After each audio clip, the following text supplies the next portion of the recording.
Yeah. Whenever you want to hook up, do that. What you text me about earlier. Yes, sir. Yeah, we could do that. Oh, that'll be a blessing. Let's see. Yeah. Huh? I'm going to pass. I'm get back to sharing. Here we go. You guys see my screen? And I can see it. All right. You guys can see it, right? Yes. All right, wonderful. All right, so lesson number 12. I want you to take a look at your vocabulary words that you have up there. When I send this over to you, I want you to get the idea about there are some words that you are going to see that have the same letters, exactly the same letters. Okay. One is Rakav, one is Rakav. Okay. I'm gonna put you on mute right there, babe. Put yourself on mute. Feedback. Oh, I'm sorry. I Okay. thought I had muted it. Okay. So yeah, so you're gonna have the same letters, okay? But as you can see, different sounds will give you, whether something is a verb versus something that is a noun.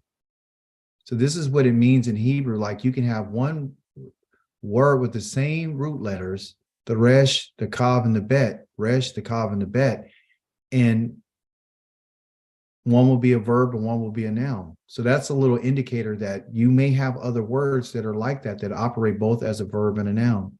So in your vocabulary, you're going to get the verbs. And anytime you see a verb, it's always going to say he or she. Okay. Or something to the nature, he burned, that's a verb. It's something, an action that they're doing. Okay. He was full, or he swore, or he was pure, so those are actual verbs. Okay. Today we're going to be learning about the future tense, group number 3. Just off the top, how many dots do you think we're going to be talking about if we're in group number 3? 3. 3. That's how easy this is. That's what I like about this book. Okay, because they do make things easy. Some things they don't go all the way with, but they do make things easy. So what they're telling us is that group number 3 now, we're dealing with the causative. And this is what sometimes can pose a little bit of an issue and a problem, because our minds haven't been wrapped around this idea. We haven't been told that, there's actions that we could do and there's actions that could be done to us, but also too, there's actions that could be caused. Someone else can cause someone else to do something. And so, we haven't really been taught that. And we found that in our Torah studies, where we found that Abraham did not believe, but he was caused to believe. That's where I discovered it, through the language. Okay. So in group number 3, as we know, someone can cause someone else to do an action. All right. And they tell you to go back and reference page number 18. But it says when it's used in the past tense, all you need to do is just add the hey onto the front of the root. Okay. So that has to do with past tense. I know right up here at the top is telling you future tense, but this right here is just giving an example about how past tense are working. They always kind of bring you back and say, hey, do you remember when we did the past tense? All you would do is put this letter on the front. Okay. So because we're dealing with future tense, we can't add that letter. Not right now. We can't add that letter. Okay. Especially when you're talking about other words, like, or other letters that could be added, like the aleph can be added to the front. So you wouldn't have an aleph and then the hey and then the root. You wouldn't have that. You wouldn't have the yod and then the hey. You wouldn't have that, right? So we're just learning the formula. So in the past tense, you would have the hey in front to let you know that it's causative, that someone is causing someone else to do the action. All right. But in this lesson, what we're going to look at is how this group 3 verbs, which are the causative verbs, work in the future tense. So again, we've already dealt with the past tense. Now we're dealing with the future tense. And then when we get later into our book, we're going to be dealing with the present tense. I haven't put my finger on why they've done it this way. I think because this is probably like the most difficult. And then they bring in the present tense, because those lessons are like really fast compared to what we're dealing with right here. So as it says, mentioned in lesson number 9, it says that the vowel under the added future tense letter, group number 3 verb is as follows. So when we're talking about adding a future tense letter, okay, somebody name off some future tense letters just to see if we're on the same page. What's a future tense letter? An aleph. Good. Yod. You can add the yod. Perfect. Tet. Yes, it's tav. Tav, I'm sorry. And what else? And the nun. Nun. Nun. Yes, the nun. Okay. You can add those letters. Okay. And of course, you know, the aleph is I and the yod is he, and then the tav is you. It could be you masculine, you feminine, and then the nun is we. Okay. Excellent. Okay. So now we understand that it's saying that when you're adding this future tense letter, you're going to have to add a vowel underneath it. That's what you're going to have to add. You're going to put a vowel under whatever letter that may be. Okay. So there's some rules, and that's what you're learning about these rules. And the dots are going to be 3 in number. That's what they're going to be. And so when we look at this one right here in particular, you say there's 3 dots. They put them right next to each other. What they want us to do is imagine that it's just all together as this. And that's called a pathak. So that's what you can remember. It's an easy way for you to remember. The other 3 dots, they have a name for it. I don't think, it's important for us to go over the name at this point, because they just want us to understand that under this future tense letter, there's this. So basically, again, like we did last week, we have to understand those sounds. Okay. And we have to understand what that sound means, not just what it looks like, but what the sound means. Okay. So what is this first one? Look, what is this first sound here? Yeah. Yeah. Oh, ya. y'all. Is ya. Yeah. Yeah. Okay. So we know the root is, here, right? But listen, the root consists of how many letters? 2. 3. Right? It's 3. Okay. But what we have here is how many? How many's in there? 4. Okay. Somebody tell me why there's 4 in there, just from what you can remember. Because there's usually 3. So the root is going to be this lamed, this bet, and this shin, which is lavash. And lavash means to dress. Okay. But it has a yod in there. Okay. It has a yod, right? So that yod is there because it's letting us know that's an identifier to tell us about what type of verb it is. Okay. Future. Well, yeah, it's the future because it's letters add. Well, why is this yod right here?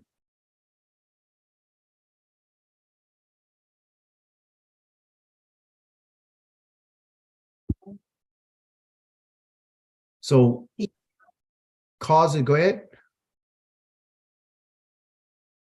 He will. Yeah, it's okay. He will, but that's the first letter. That's the yod. Because that's what that first letter, if it was an aleph, it'd be what? I will. I will. And if it was a tav, it'd be You will. you will. And if it was a noon, it would be We will. will. Okay. So we got that figured out. This other yod right here is in the middle of the root. So the root is a lamed, a bet, and a shin. But all of a sudden they have this yod right here. Okay. So we have to understand why it's there. This is an indicator right here to tell you that this is something that's causative. It's something you just have to remember. Okay. And where it comes from is this idea of the hifel. Okay. You say, well, why do you say that? Why are you bringing this to our attention? Because the hifel consists of 1, right? Hold on. I don't want to put that. I don't want to confuse you. 2 and 3. 3 consonants. That's what we have here, 3 consonants. Okay. if I was to slash, take this part off, right? Because this right here really means the cause. That's what it is. That's why they're using the letter hey in the past tense, but we're not doing it in the future tense. But between these two other consonants right here, you have this I, which in Hebrew is represented by a yod or a dot. Okay. Hopefully I'm not confusing you. I am. I should stop. This right here is telling you that it is a causative vowel. Okay. And let's just continue and I'll bring it out a little bit more. All right. But the focus is right now is on this stuff right here. Okay. So how do you make this sound? The three dots. You. Mhm. Yeah, there's some conversation about that. You know, it is a U. Absolutely, it's a U vowel. Okay. And the top one is a vowel. Okay. So this one's a ah sound, you know, AH or AW, depending on how you want to write out. And this one's a U sound. Is it a U for umbrella, or is it a U for school? Ooh. Because the U can have the U can have a ooh sound, or it can have a like umbrella, or okay, it wouldn't be umbrella. So the idea behind this one here is going to be this ooh. Okay, it's going to be the ooh for the U. So ah and ooh. Okay. So ya and what? You. You. Okay. Those three together, what do you got? Yo. YOOL. Perfect. These three right here, Y'all. YAL. Okay. Y'all, or, you know, if I wanted to throw a little in there, I could, but I know what it is. So it's y'all and you. Okay. Let's get rid of this just for now. What do you got this right here? Mush. That one there. It'd be the Uh, V sound. And then it has the yo, which can be a I, or yes, it could be an I. And then the last one is a SH. So what is that? so, Vish. Vish. Vish or Vish. Okay. Vish, Vish. Depending on how fast you say it. Perfect. So that's the difference with a future tense. So we're not dealing with the haze like we do in the past. That's why it's going to be a little bit more trickier, because we're not dealing with that anymore. We're dealing with these letters now. Okay. With those vowels underneath it. And when you read it, you'll understand it. Okay. It'll come back to you. So it's a good memory aid. They tell you at the bottom what group number group number 3 looks like for the active and the passive. Okay. So that's what it is. And you have to memorize that.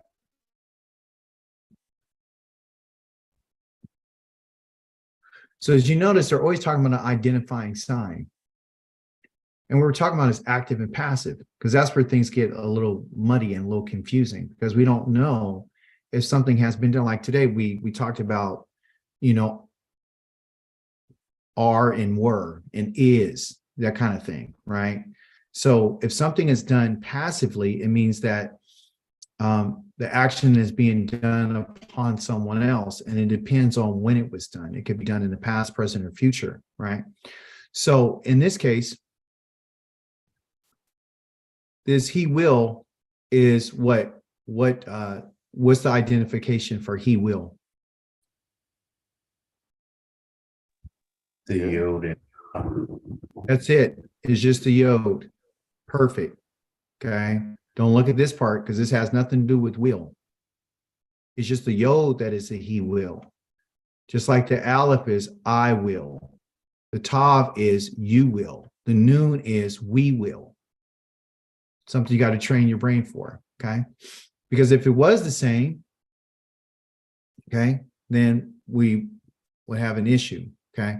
So actively, he will, okay, actively, and we know it's active because of what this looks like and the sound. Okay. Yalvish or Yalbish. Okay. Yalbish. Yalbish means he will dress. Okay. How would you say he will be dressed? Yulbish. Yulibish. Yulbash. Yulbash. Yulbash. Yalbish. Yulbash. Yalbish. Yul. See? So you got to wrap your mind around those sounds. Y'all. After you keep hearing the all, you'll be like, oh, that means to do something. When you have a ooh, then you know, like, okay, future tense, okay? That is something passively being done. And the way that you can identify it is by looking at these things, and you'll know, oh, that's active and that's passive. That's basically what it is, okay? There's a little bit of different spelling here. And I believe too, the yod is missing because it is, one is active and the other one is passive. Okay.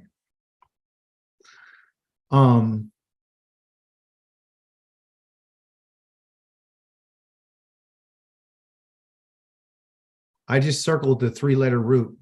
What word is that? King. King. Thank you.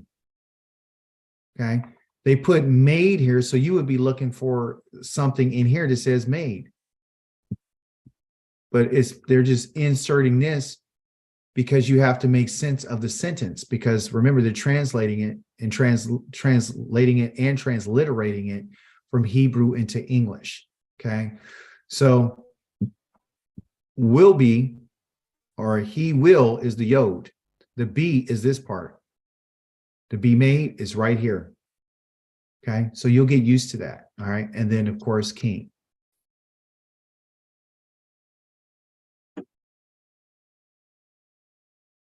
That's pretty simple, right? It's just a matter of memory. Let's look at this in a sentence. Somebody read the first sentence for me.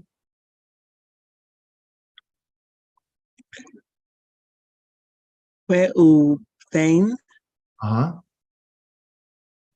Yal Bish Et Benu. Banu. Uh-huh. Banu. Banu. Bano. Oh, but no. But But no. no, I did the same thing you did. But yeah, because we see that. But we got to always look for that dot, right? So that right there is an O sound, right? So it's bano. Okay. And that O is meaning his. Okay. Good job. So Reuven, right? He yalbish. He actively, what? He actively will. He will dress his son. Okay. And then we reverse it. And what's the reverse on the, so that's active. He is the one who will do this. So he's the one causing it to happen. When so, what is the passive? Beno Yul Bash. There you go. So the yul and the y'all, see, and then you got to just practice that. That's what you're practicing. Okay. The bash and the bish, you'll get that. You still kind of know what it is, but it's the sounds, it's the I and the oo. Okay. So you have to remember it's always going to be the I and the oo under the first letter. And that, I don't think that applies to the aleph. I think the aleph is a little bit different. They may have a different vowing, and they don't go over why, but it's, you know, the more you read, you'll see like, no, they don't put these underneath the aleph. They'll put it under a tav, and they'll put it under a noon, and they'll put it under certain letters, but the aleph, they don't do that. And I think it's because the aleph has to have a certain amount of a different vowel sound, you know, a different sound of it, because so many rules surround the aleph. Like number one is silent. Okay. So, you know, how would you know that? They don't put it in here. Okay. But just understand what you're looking at in terms of active and passive. That's what your focus is on. Okay.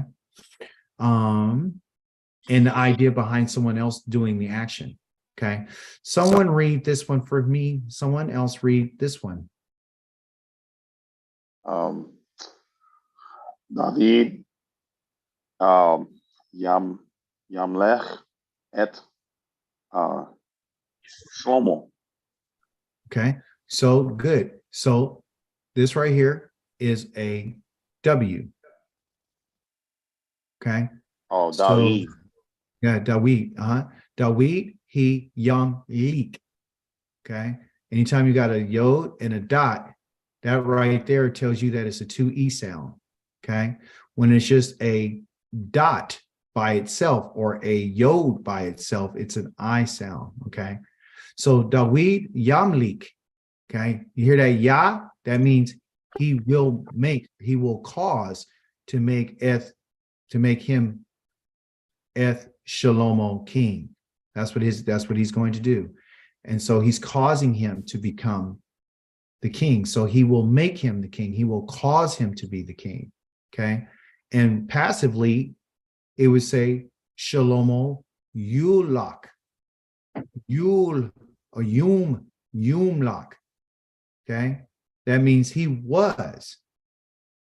Okay. Or he will be made king. So this is where it gets a little hairy because we're not used to these sounds. We're not used to these letters. We're not used to these thoughts of someone causing someone else to do something. But you have to understand, you got to look at the verb and see what the verb is and how is it working in this context. And also too, when you look at this, and I'm going to show you the structure here. In this sentence right here, okay, you have the subject and you have the object. Okay. So Aharon is the subject. Okay. The next one is going to be the verb about what he will do. Okay. This eth right here is a direct object marker, which is nothing but an arrow pointing the verb to, which is the action, to something. You have to point it somewhere, or you have to bring it somewhere, or you have to move it somewhere. Okay. So in the sacrifice here is the object, is where the verb is supposed to go. The verb is supposed to go somewhere. So the subject is the one who's doing the action. What we're learning is, how is this verb being done? Is it being done actively by a horon? Well, yes, because this right here tells us that it is. Okay. Is it being done in a simple way? Is it done in a passive way? Is it done, in a causative way? So the only way that you would know that it's causative is you have to look for your identifying signs. Okay. So they're teaching us today that this is a causative identifying marker to let you know it's causative. We know that it's future tense because they have a letter that's added to the front of it. That's why we know it's future. The identifying sign here tells us that it's active. We know what the actual verb is. The verb is a kof and a resh and a bet, which means to karav, and karav means to bring forth or to be brought close. Also, this yod right here again gives me the identifier that it is causative. Again, that's the second point. Then the eth right here is an arrow that's pointing this action to the object. The eth is saying this is the object of this verb. Okay. All right. So as you notice in the second sentence, there is no object. There is no arrow pointing. There's nothing pointing to an object.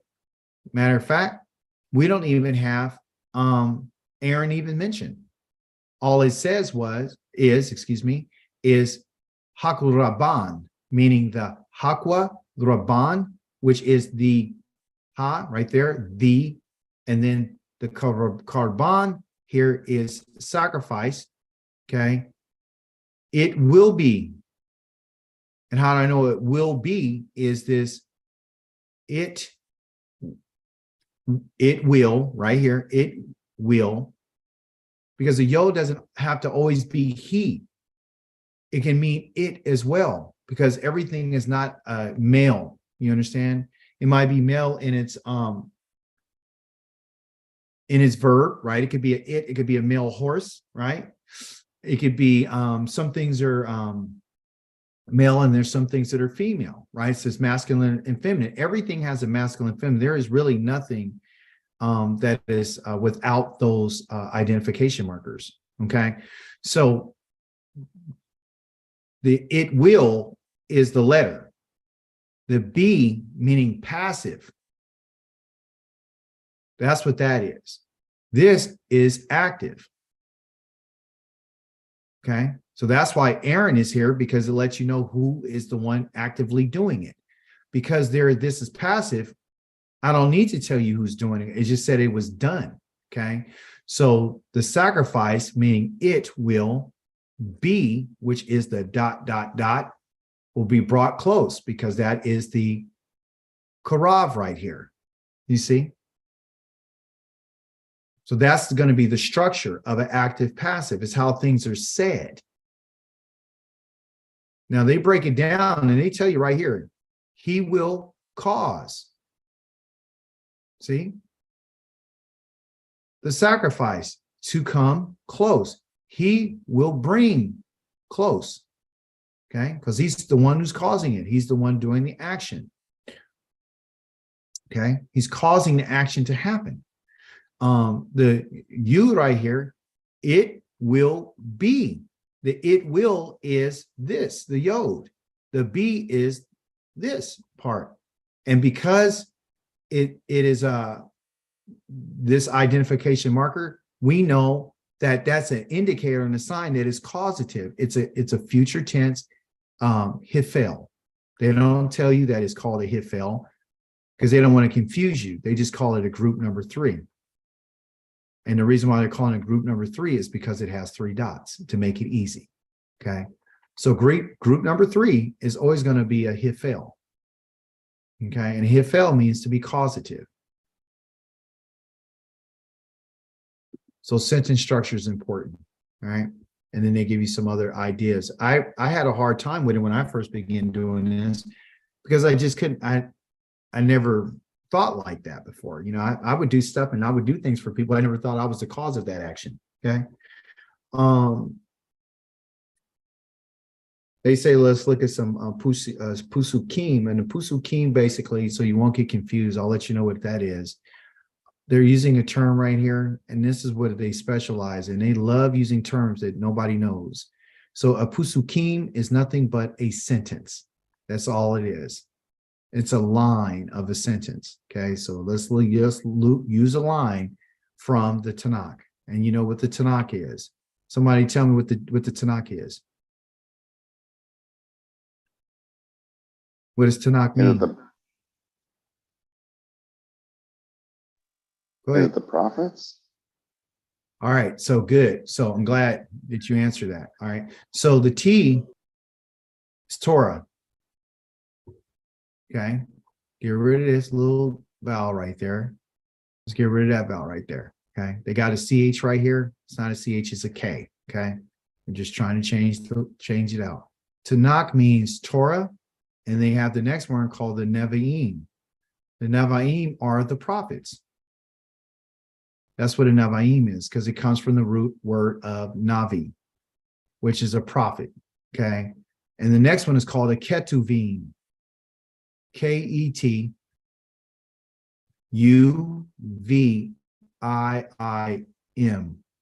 Ketuvim. Okay. The Ketuvim are what they would call the writings. So, and the Torah is identified as instructions. So you have the instructions, you have the prophets, and you have the writings. Okay. That is what they call the Tanakh. That's what it is. Torah, prophets, and writings. That is literally the only source that you and I are supposed to be reading from. So let me ask you a question. since I wrote it out like that. I'll make it cleaner. If the Torah is the instructions and the Navaim are the prophets, and then the Ketuvim, Ketuvim, like a Ketuvah, are the writings. If the Most High, out of all these that I just wrote up here, out of the Torah, let me get it over here very quick. Out of the Torah, the Navaim, and the Ketuvim, which one of these would the Most High want you to listen to for how to live your life? Teachings, which is Thank you. Torah. Torah. This one right here. This is the one that you get your instructions from. What did the prophets do? What was their job? Point back to the teachings. Is to point back exactly back to the teaching. So they give you warnings, like if you don't turn back, and they're sent because Yah said, I'll send them to tell you what I said, to direct you back to the teachings. Okay. The writings. Why do we have the writings? Somebody tell me.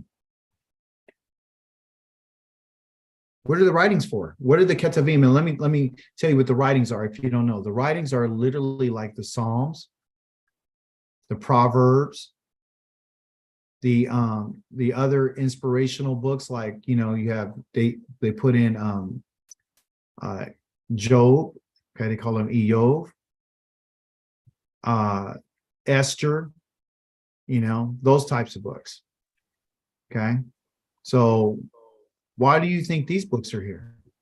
Wisdom. Thank you. It gives you wisdom, right? So you get wisdom from from the writings. You get inspiration, right? It tells you how, you know, if you're going through some different things. But when you talk about instructions, he didn't tell us to teach our children the Ketuvim. He didn't tell you to teach your children about the prophets. He told them to teach them the Torah. Now, you can find out different things in what the Most High said in regards to warnings and something that's coming. But when it comes to understanding what the whole goal is, the goal is to turn a person back to the Torah. And that's the reason why you're learning this language, because you want to understand how things are written. Because if you don't understand, then you're done. Even if you read something out of the prophets like we read today, if it's written the wrong way, it can send you somewhere that you don't need to go. Now, let me ask you another question. If the Most High had to choose between the Torah or the prophets or even the writings, which one of these, okay, would he consider something for you to use as, well, it's kind of a no-brainer, but what's the rule on the Torah? What's the rule on it? Like if you were to read it, or if you were to, could you add to the Torah? No. No, that's forbidden, right? You can't add to the Torah. You can't do anything. Did he ever tell us to create another doctrine, another teaching? No. No. No. So if you go outside of the Torah, you're creating another teaching. Did he say to extrapolate or take something away from the Torah and create a teaching? No. No. Did you ever hear any of the prophets taking anything out of here to create another doctrine? No. No. No. Okay. Can you use the writings to create a doctrine? No. That's not their purpose. So if you understand the purpose, so where does the New Testament fit in all this? Nowhere. It's an addition to Torah. Yeah. It's an addition. Against the Torah. You understand? So that's what I'm saying. You got to be careful. Okay, so that's what I wanted to bring out right there. Back to the lesson. Sorry, it took a little detour, but wanted you to know. All right. So as you see here in our sentence,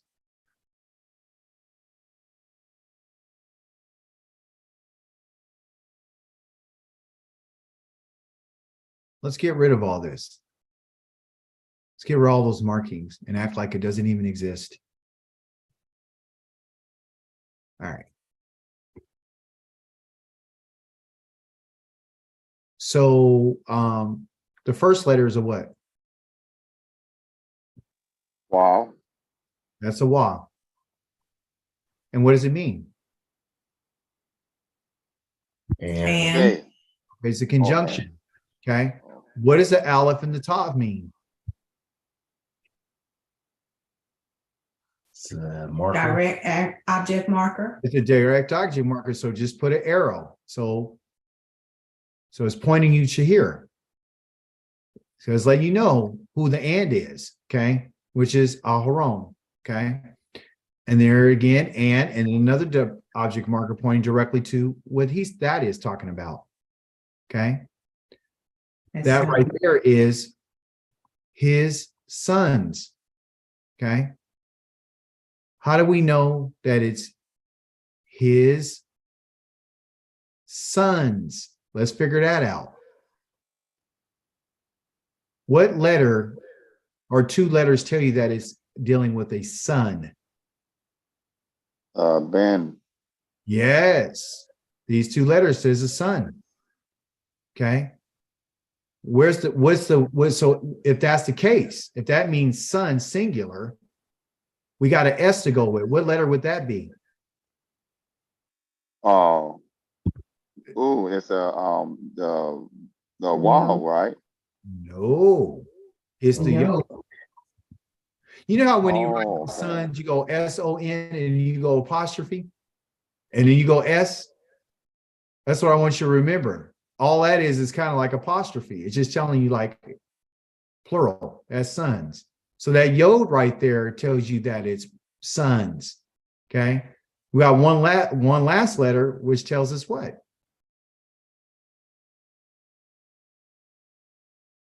His sons. Okay. The next letter is the tav. It's added to the front of a root. What does the tav mean?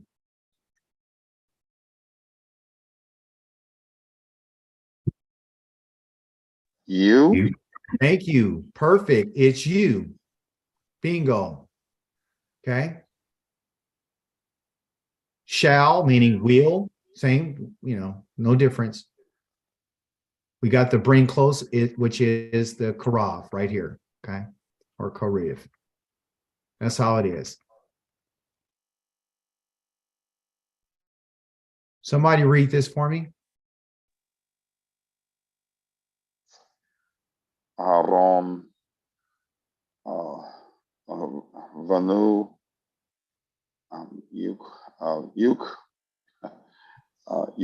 Yukrev. Yukrevu. There you go. Yuk, yeah. So take your time with the yuk. Yeah. Yuk ravu. That's why it's long. Yuk ravu. Perfect. So Aaron is right here. And is right here. His is right here. Sons is right there. And then they. Where's the they? What letter would tell you that is they, plural? The yod The you. of the wow. That ooh, right there. You see that on the end of any verb, it's talking about they. And let me ask you a question. It has a yod on the front and a oo on the end. That's a piece to our puzzle. We got a yod and we got a oo on the end. And then here's a verb that's supposed to be right here in the middle. Okay. So if we make it a little bit clearer, yod, and then we got the verb, the three-letter root, and then we have the oo right here. That is going to let you know that it means they. Question, is it masculine or is it feminine? Masculine. Yes. Tell me why. Because it's his sons. Well, that's very smart. But that's very smart. I'm talking about this right here. That combination that's on front of that root. We're looking at the pieces. So the pieces to this puzzle is, let's get rid of the root. And we got those, the yod, and we got that right there. And I asked you, well, how do you know that it's masculine? And you said, because his sons, perfect. His sons. Well, we know that it's masculine because it always has to do with, when you're talking about a yod, you're talking about a man, a masculine. Okay. When you see this combination of a yod and then a wa on the end like that, that's masculine for they. Okay. If it's feminine, it's going to be different. Okay. So what I'm trying to tell you is you'll never have a yod on the front of a verb that means feminine. Never. It's always going to be a yod. For example, you got the aleph, you got the yod, you got the tav. I should have put it in this proper order, forgive me.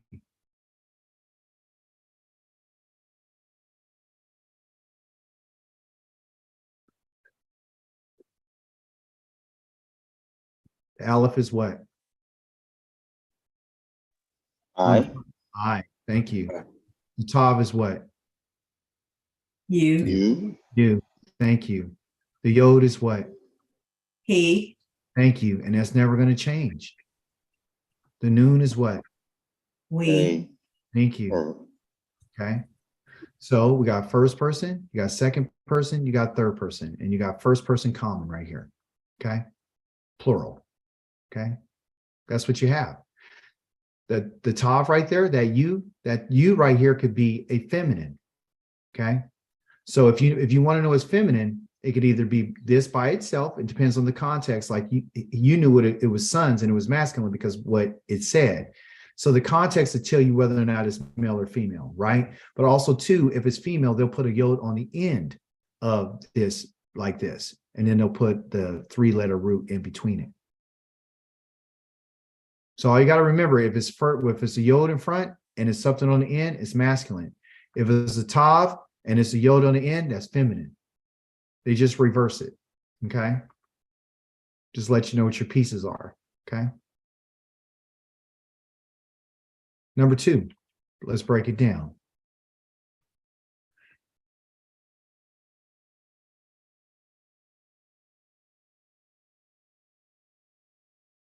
What part of that is we will?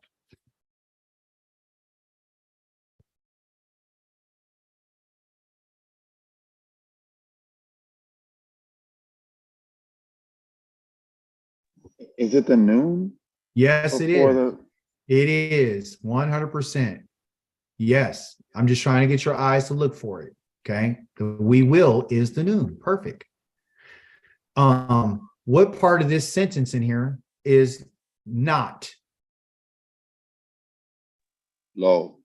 Thank you. It's the low, which you and I know this absolutely never, but they're translating it as not. Okay. Where's the cause?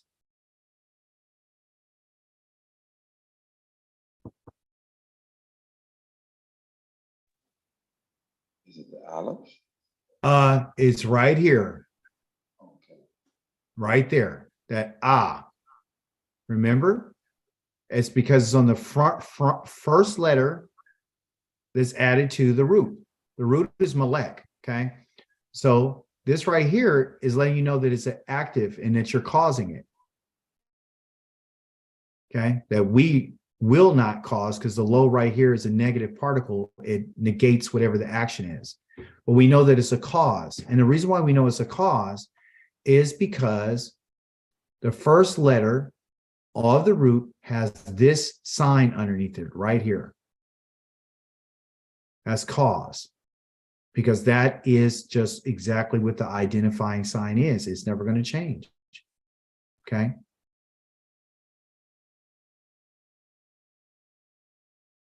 Where's a man at?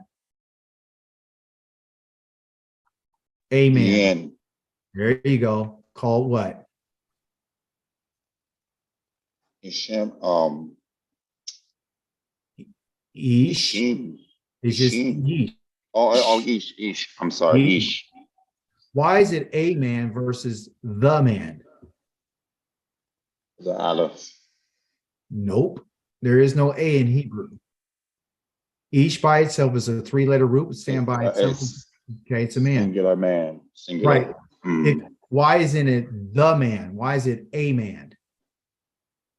How will we know it was the man? What would be in front of it? Hey. Thank you. It would say hi ish. That's what it would say.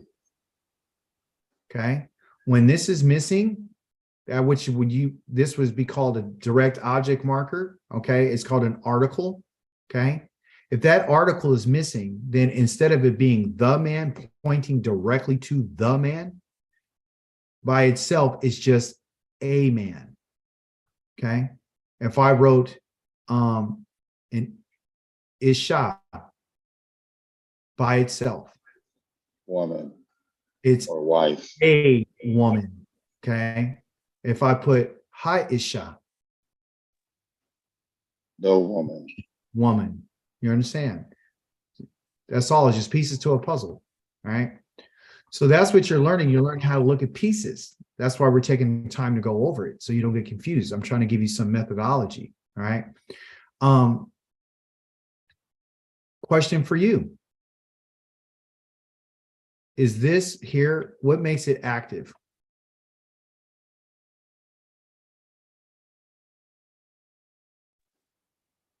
The noon and the baton under it, a line under it. Thing that makes this active is this mark right here. That's it. This noon is associated with we will.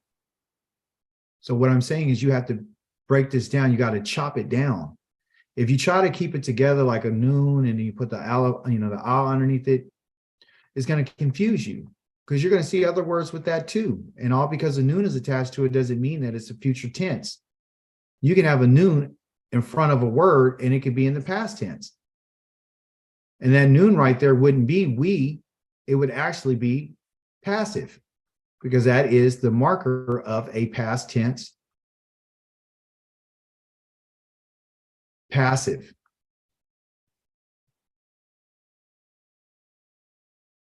Okay.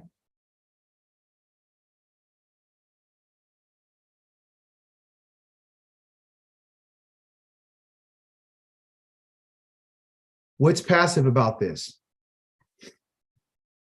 We know this is a man. We know this is will not. What's passive? You. There you go. 3 dots. Training ourselves. Okay. The only reason why they're putting these letters over this stuff, okay, or over these vowels is because you just, from the language standpoint, you have to have a letter over it because you'll never just see a word with this and then you'll see the 3-letter verb after that. You will never see this. It'll never be this. Never.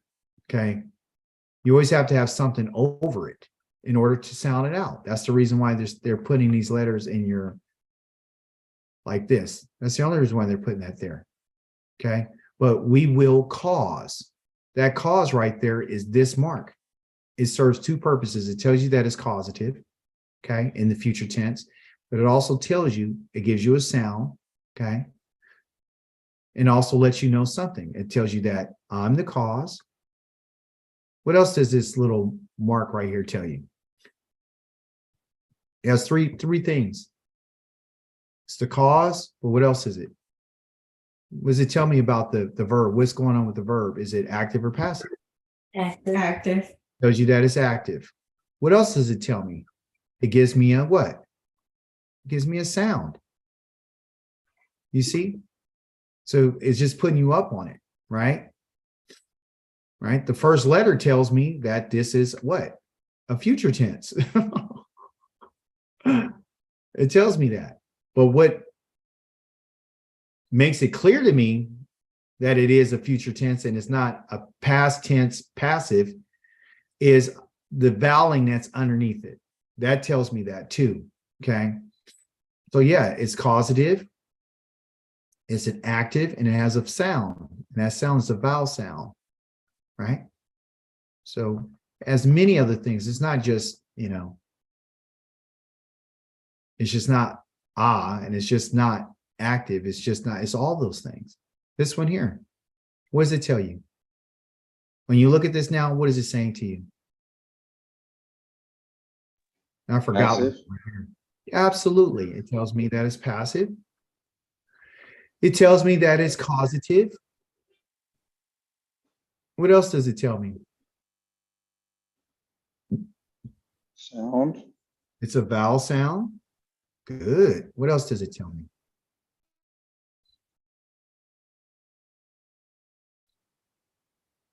Something I forgot.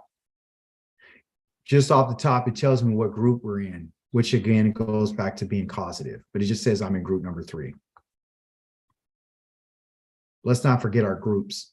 Let's take advantage of those. Let's leverage those things. Because if we know that it's 3 dots, we should know, oh, that's causative. If we know that they put the 3 dots together and he said, we need you to imagine that all these are put together, so make them bigger, then you should know, oh, that's group number 3. And we know the group 3 is causative. And we know in the future, this is what it's going to be. Okay. Because there's a future tense letter added to it.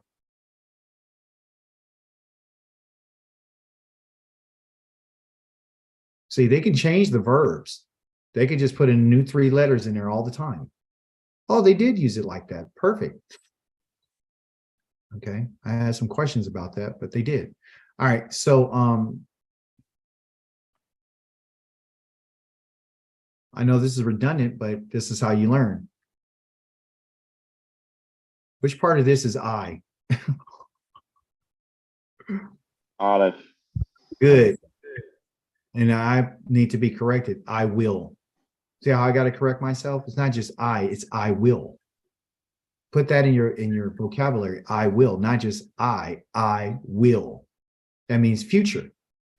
What 3 letters of inside of this box is big? Gold, Yeah, it's the Gimel, the Gimel, Dalit. and the Lamed. There you go. And it's called Gadol. Gadol means to be big. It means to be enormous. Okay. The yod there again is an indicator that it is part of the causative. That's what it is. Okay. Perfect. And then of course they tell you what the fire is. And it's easy because the or the is that, and then the fire is the Madura. Okay. So I will cause to be big the fire. See, that doesn't, when you think about it, it doesn't even make sense when we said it. I will cause to be big the fire. And they said in English, I will make the fire big. You see why it's hard? Because we don't think like this. You've never thought, I will cause to be big the fire. So in the grammar, they always give you an adjective. Okay. So not only is this literally like what I'm going to cause the actual verb, some verbs can actually be called and be used as adjectives to describe. So gadol is not just a verb, it's actually an adjective, which is describing what type of fire it's going to be. It's going to be a big fire. Okay. Then on the passive way it is the fire, the Madura, the Tugdol. Okay. And you've noticed they had she will. So why is the fire she? How do you know that this is she? They. Yeah, but let's be more specific. This is that is the identifier. Oh. Okay, so the madur by itself would probably be masculine. The madura, that tells you that it is feminine.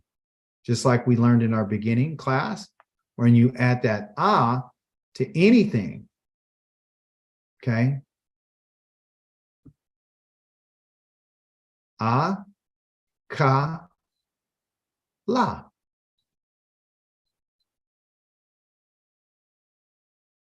Okay. Or that would actually be this one. Akala. What did I just say? Or something. Well, let's look at it. A call means what? To eat. If I didn't have the A on there and it was just regular a call, what does that mean? He ate. He ate. If I put the akala, He ate. she ate. Okay. Is this right here perfect or imperfect? Perfect. Why is it perfect, Dr. Ured? 3 letters. Thank you. That's it. It's 3 letters. It's in its perfect form. It's nothing added. There's nothing subtracted. There's no other tense. There's not a present tense in terms of saying, hey, I'm going to do something with it or nothing. It's already done. Okay. If I put a yod on in front of, what did I just say?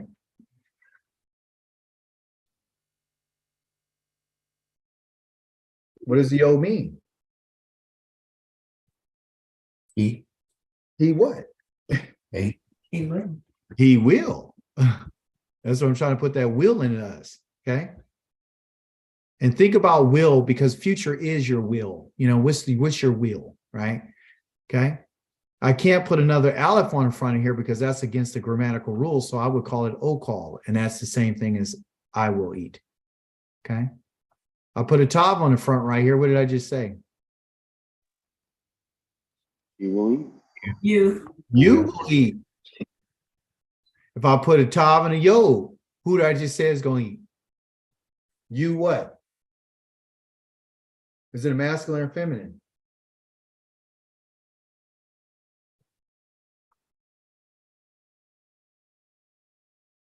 That's your piece. That's feminine. That's you, feminine. Because the yod is on the end. Okay. I'll put a noon right here. What did I just say? They will eat.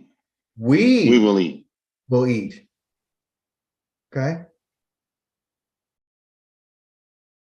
Perfect. So it doesn't matter what the root is. You got to know your pieces. Okay.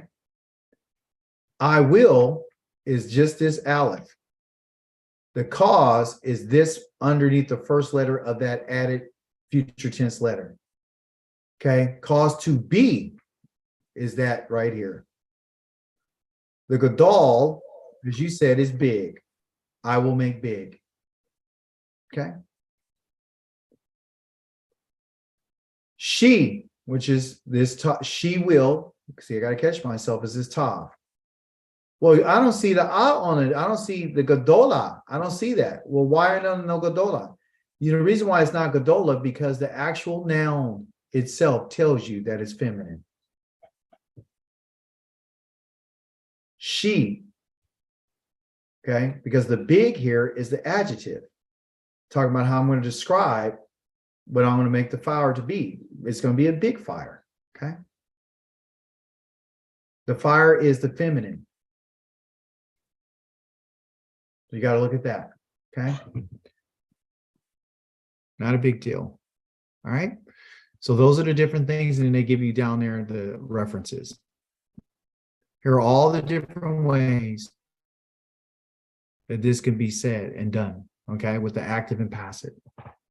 Same thing you learned last week, just a little bit of a different twist. You just got some new pieces to your puzzle.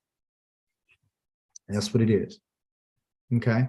And so I would continue to, get you to understand that and this is for me too, because I have a problem where I don't really do that. Like I'm kind of, once you start learning how to read Hebrew, you kind of get a little lazy sometimes, and you lose your discipline.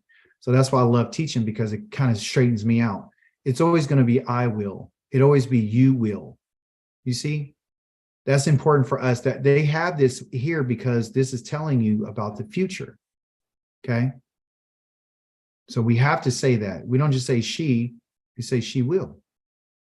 We will. And then, of course, you separate this, and then you would have what's left over. Okay. because that will right there is future. And it could tell you exactly how you're doing it. That's simple. Okay. So you'll get that and go over that. And matter of fact, when you do it, I want you to read it. I want you to sing it. I want you to do what I've been telling you to do. Okay. Oh, one of the examples I did want to show you is this one down here. You see the yod and you see the oo on the end, and there you go. It's masculine. But the feminine is going to be this, and it's going to be this na right here. So it'll be this. This is a piece. You just got to know your pieces. So once you learn your pieces, you'll be like, oh, okay, I know what that is. And then the root will be in between those. Okay. So what I want you to do is make a habit of chopping out the root. Get rid of the root and see the piece. And then memorize these pieces. So you could get some index cards and you can just take the root out, get rid of your root, and just write the tav and the nis. And you go back and put it on a card and be like, oh, that's you, plural. How do you know it's you? It's because of the tav. How do you know it's plural? Because of this. How do you know it's masculine? Because that's what they use for the masculine, plural. Okay. Make you another card. Make you some cards. Okay. An index card. Get rid of this. And just have one for the yod. And automatically you would know it means he. It's never going to change. Get rid of this. I got a tav and a yod. I know it's you and I know it's feminine because that's what the piece is. These are my pieces. This is my card. I'll make a card and say that. And you just go through those, flip those cards every single day. And I guarantee you, you will get this down. You'll be like, oh, this is so cool. And you look at something, you'll automatically know what it is. Okay. Then on top of that, you make you an index card and you just have this and you have the word group number 3 and put a little 3 dots to remind you and you go active and accept it. This one, 3 little dots, passive, group number 3. And that's it. Put on one side of the card, this one, and on the other side of the card, you have that. And it's still group number 3. And you got one for active, one for passive. Flip the card over and tell yourself what it is. And I guarantee you, you're going to be like, oh, okay, I get it. This is really awesome. It's not a problem. Okay. So it doesn't matter what the root is. They're off the root now. They're just talking about the pieces.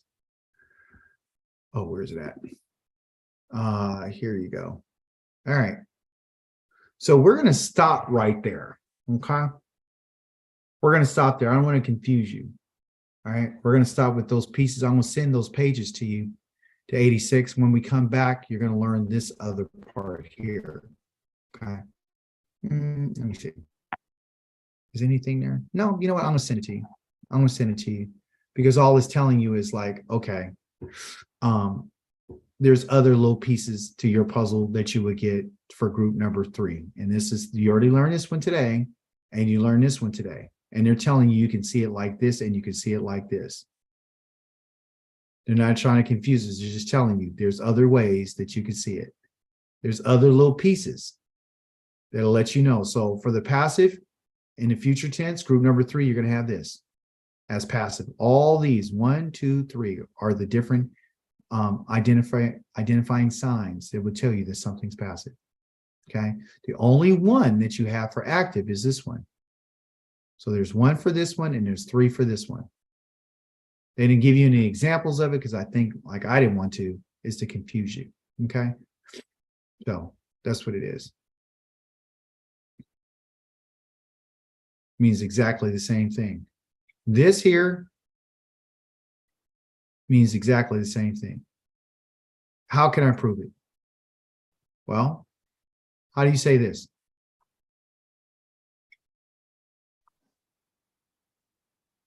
How You, yeah, how do you say this? same way, you.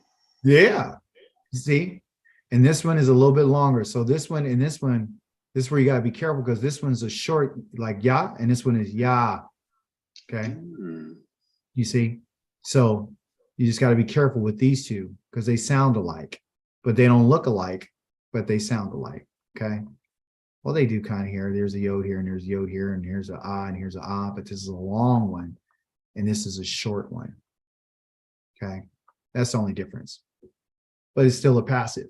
So just add that piece to your puzzle and know what it looks like. So make a little index card and flip it over and put those on one side for passive and put the other one on the other side, and you're good to go.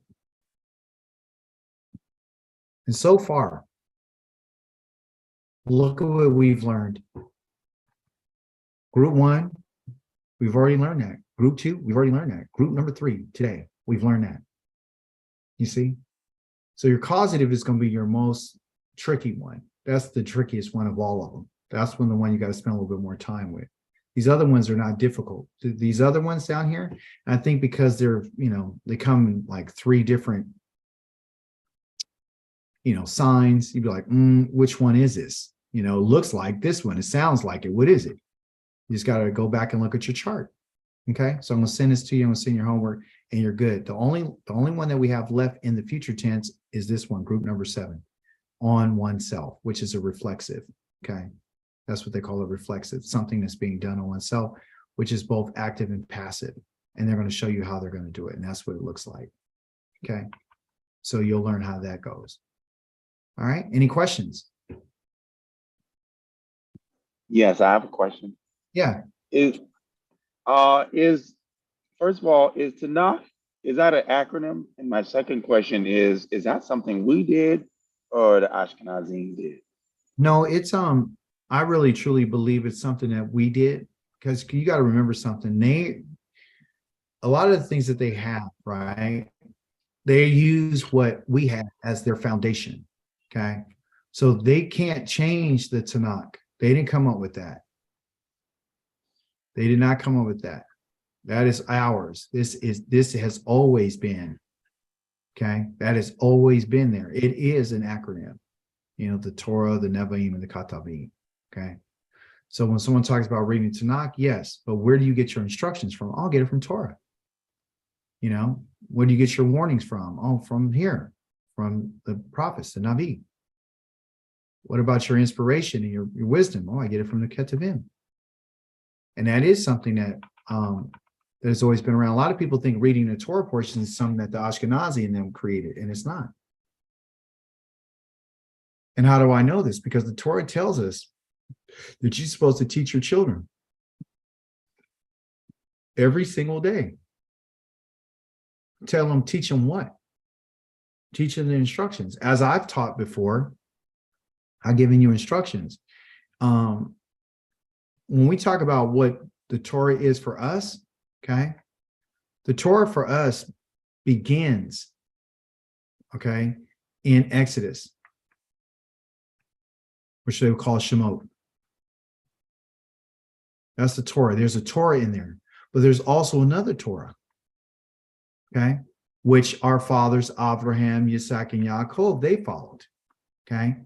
So we don't understand what all those instructions. You can verify what I'm saying by going to Genesis, which is Bereshit, chapter number 26, verse number 5. You can also go to Genesis number 18, verse number 17 to find out what he said to Abraham. He said, you're going to teach your children my ways. Genesis says, your father did what everything I told him. He did my Torah. Okay. You can also find this in Genesis chapter number 6. And when you talk about what he told Noah, he gives them a Torah. It tells them instructions what to build and what to clean and unclean and build an altar and all sorts of things. So there's a Torah there. There's instructions for them, but he doesn't share all the details about those instructions. He sets the foundation to let us know, like, okay, what you guys did in Genesis chapter number 32 with the different, with the wives and marrying the same sisters and all this kind of stuff, we're going to correct that in the Torah that I'm going to give you. I'm going to instruct you on what to do to help you get through the things that your family has been doing. I'm going to change some things, where you guys are able to marry your wife and then marry her sister. We don't want that anymore, because we saw all the problems from chapter number 28 all the way to 50 because of that. So we're going to deal with that.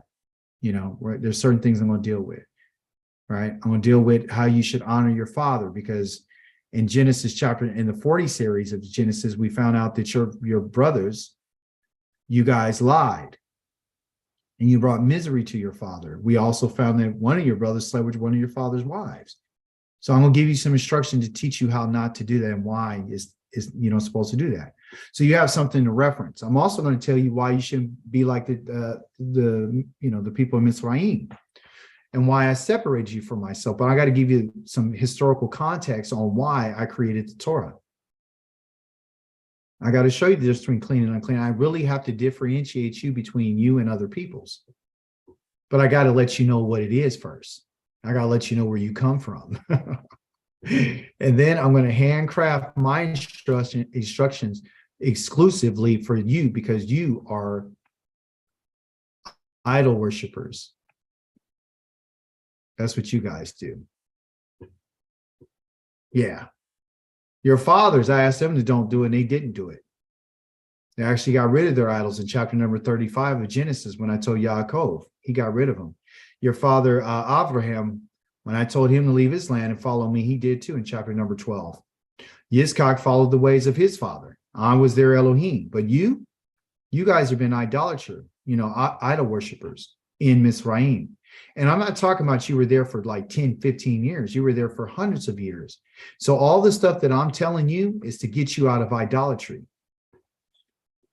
And because you didn't want to get rid of your idols, I had to send and put a curse on you and send you to all the different places. So I want to find out when you get there, are you going to continue to worship your idols? And if you don't get rid of your idols, like I told you the first time, while you were in Mizraim and I wanted to destroy you, but I didn't because everybody was watching. So I couldn't do it because they saw what I did for you. Now what I'm going to do is I'm going to destroy them first.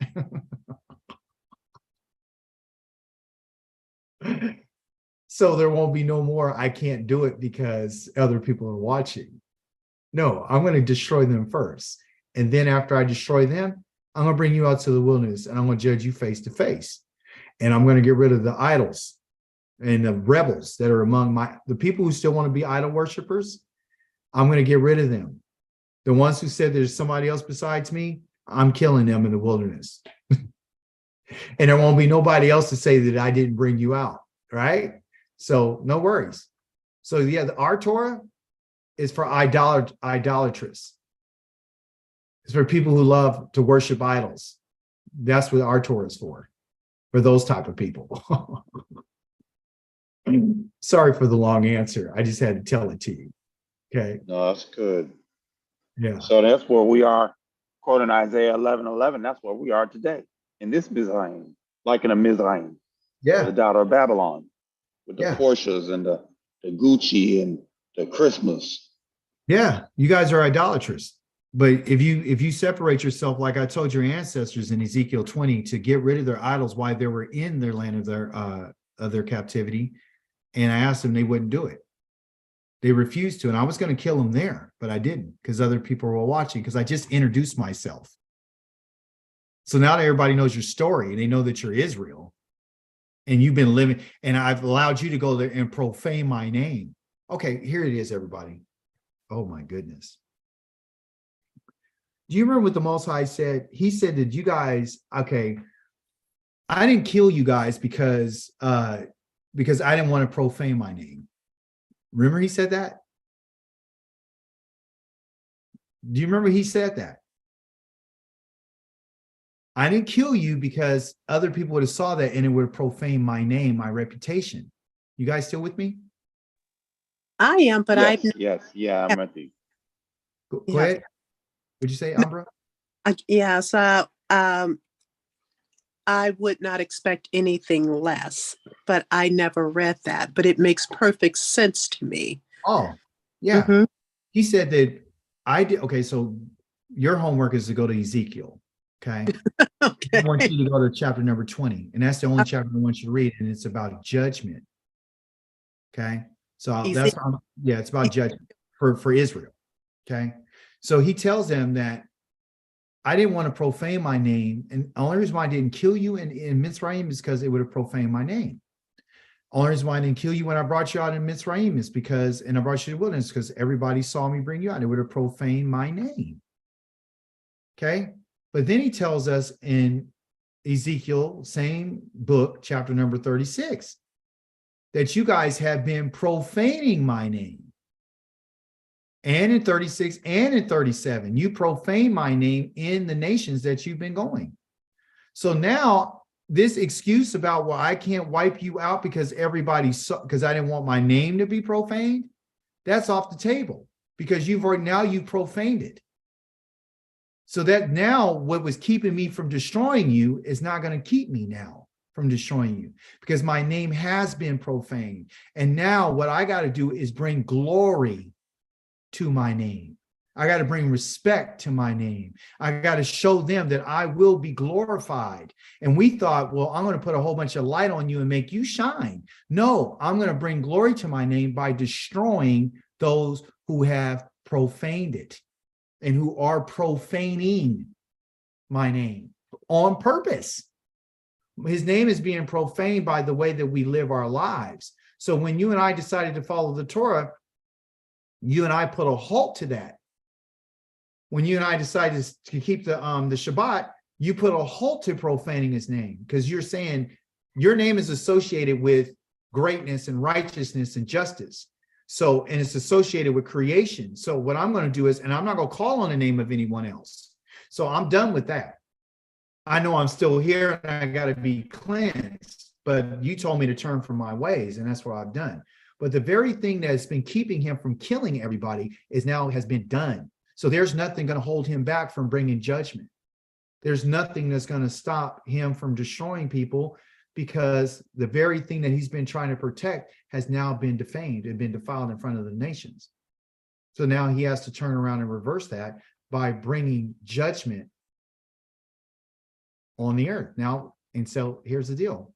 His goal is to have his name glorified in front of everybody.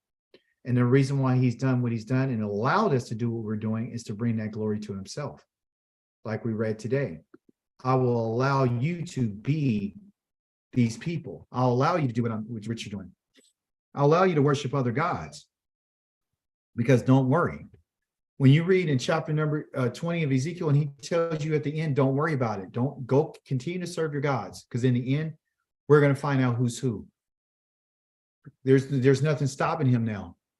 You see, so he sent us here on purpose, okay? To say, I'm going to send you to worship gods of wood and stone.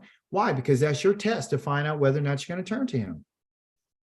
And if you don't go away from turning from idols, then you're dead. That's it. You're dead. You're going to be wiped. You're going to be wiped out. 2/3 of Israel are going to die because they didn't want to turn to him and him alone. So regardless if they're keeping the Sabbath and they're running around, but they still have that idol in their mouth, you're gone. The purpose is that you broke my Sabbaths when you read in Ezekiel 20. You wouldn't keep my laws and statutes and commandments, and you actually are involved in idolatry, because that is the cause of your rebellion. Your rebellion against me is idolatry, is someone else. But I have no reason now to spare anybody, because everybody has defiled my name now. Now that it's been contaminated and defiled, now there's nothing holding me back from destroying the people that I want to destroy. That's what it is. And I sent you here on purpose. Yeah, so that I can take away the excuse for me not destroying now. Now all the nations know. Yeah, because you were my people. You have my name on you. So when I sent you there, they knew what they were getting. They just didn't know what the outcomes were going to be. They just thought it was over. They thought that they could do whatever they want to do, and I forgot about you, and I forgot about my covenant because you broke it.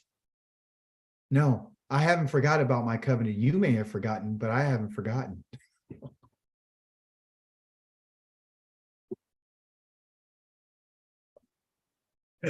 Because I'm not a man. I don't break my word. If I told you that I'm going to come and get you, I'm going to come and get you. I'm going to keep my promise. And a matter of fact, you thought that I was like you.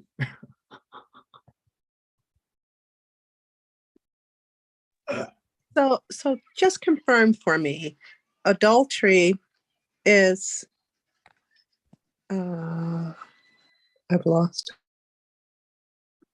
It's a low. It's a never. Go ahead, but finish your question. I lost connection. So, okay.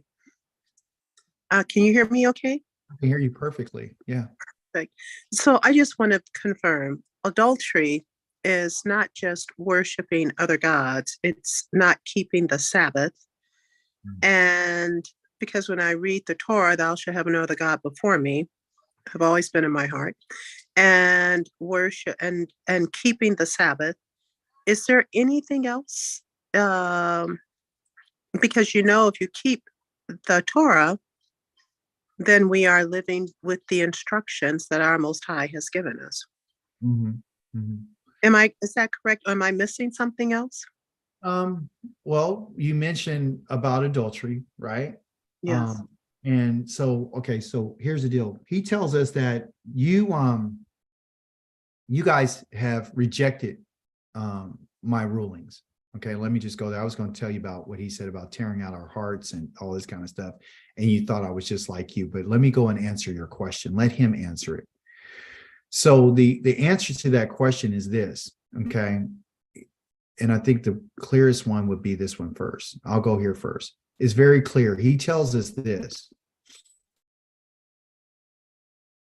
When the time arrives that all these things have come upon you, which both the blessing and the curse, which I have presented to you, and you are there among the nations to which Yahweh your Elohim has driven you. And then at last, you start thinking about what's happened to you. And you will return to Yahweh your Elohim and pay attention, what it means, Shema, to what he has said, which will be exactly what I'm ordering you to do today. You and your children with all your heart and all your being. Okay, so this idea of returning to him and paying attention to what he has said, okay, which needs to be exactly what I'm ordering you to do today. Okay, so there were several things that he told them on this day, today. This is Moshe telling the children of Israel that you guys are going to go into, you're going to be scattered. He already told them that. So this is nothing new. They knew that their descendants are going to be scattered. Okay. And when they get to the places that they're going, you have to make a decision. Okay. And the decision that you have to make is you're going to have to listen to everything that the Most High said, which is everything I'm ordering you to do today, which is exactly what I'm telling you to do. Okay. Exactly what I'm telling you to do today. In the book of Deuteronomy, he doesn't tell them about Levitical laws. He doesn't tell them, he's already spelled that out. There's nothing going on about, offerings and sacrifices and those sorts of things. He tells them about the Moedims. He tells them about the Sabbath, okay? So the beginning of this conversation on that in particular day, it starts right here in chapter number 4.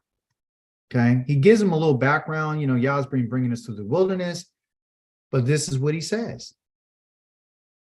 Okay, now Israel, listen to the laws and the rulings I'm teaching you on that day in order to follow them so that you will live and then you will go in the land, go in and take possession of the land that Yahweh your Elohim of your fathers is giving you. Now, here's the key part. In order to obey the commandments which Yahweh is giving you, okay, which Yahweh your Elohim, which I am giving you, because I'm the one giving it to you. Do not add to what I say, okay, what I'm saying, and do not subtract. Okay, so don't put anything upon what I'm saying and do not diminish from anything I'm saying. Okay, that's how you obey the commandments. You don't add to them, you don't subtract from them. Then he goes on and tells them a whole bunch of other things about being faithful. And then in chapter number 5, he tells them what those things are. Okay, so this is all history here and what he's going to do to you, right? In terms of sending you out into exile. And so he calls a witness against them and he tells them right here, 27, Yahweh will scatter you. They already knew they were being scattered among the peoples and among the nations to which Yahweh will lead you away, and you will be left few in number. So you're not going to grow. And there you will serve the gods which are a product of human hands, of wood and stone, which can't see, hear, or smell. However, from there, you will seek Yahweh, your Elohim, and you will find him if you search after him with all of your heart and being. So the key is, again, all your heart and your being. Your heart is your mind. And your being is your desires, which they will call your soul. It's your desires. Okay. And your soul is what your will is. And your will is your desire. Okay. What do you desire? So that's what he's after. He's after this. Okay. That's why he's always telling us to love him with everything, with your mind. And all means here in English, it's very simple. It means everything, but it's a lot deeper than that. In Hebrew, it talks about what they call kol, which is the staff in your hand. And the staff in the hand means something that's tamed. Okay. So the staff in the hand is not the staff that's in our hand. It's the staff that's in his hand. The staff that's in his hand is the Torah. You understand? It's what's leading us. It's what's instructing us, what's guiding us, what's taming us. He's probing us. He's pushing us. He's pulling us. He's leading us. He's disciplining us with that staff. Okay. In Hebrew, the letter lamed means to learn. It not only means to guide, but it also means authority. So the authority of the Torah is what's leading us and what's teaching us. Okay. So learning is leading, and learning is loving, and learning is, him guiding us. But he's only guiding us through the idea of learning. That's how you and I, because he's the teacher. He's the one who's teaching us, because he's called the All. Okay. Or El, which is the strong staff, the strong authority. Okay. So to answer your question, what you have to be after is, are you willing to give everything?